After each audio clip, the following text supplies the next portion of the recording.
The European Union's huge coronavirus bailout fund could be hit by devastating delays after capitals clashed on plans to make access to the scheme conditional on good behavior.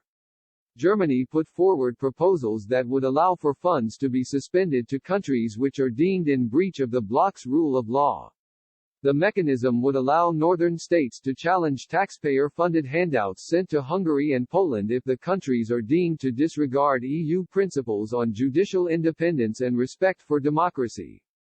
Finland, Sweden, Denmark and the Netherlands accused Berlin of presenting watered-down plans that hand too much power to rule-breaking European governments. Diplomats said the German presidency of the EU had given too much power to states to delay the suspension process. They added the legal threshold to trigger the mechanism is too high and won't stop countries from a crackdown on media freedom or judicial independence. A skeptical diplomat said, "It is not what we were hoping for.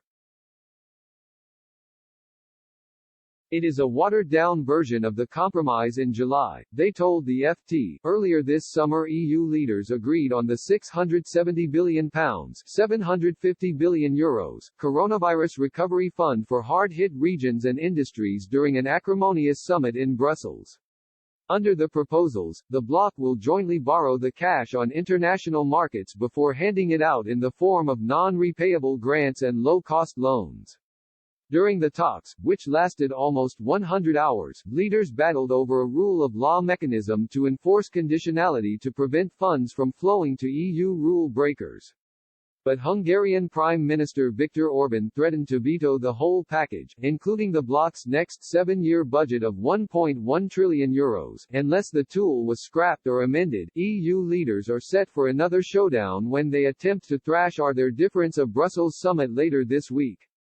The talks have been plagued by threats of vetoes from the likes of Poland, Hungary and even the Netherlands. Last week the Dutch warned they would not start the ratification process of the recovery fund through their national parliament until a deal is struck. One EU diplomat accused the Dutch of attempting to crash the entire recovery fund for reasons of domestic politics.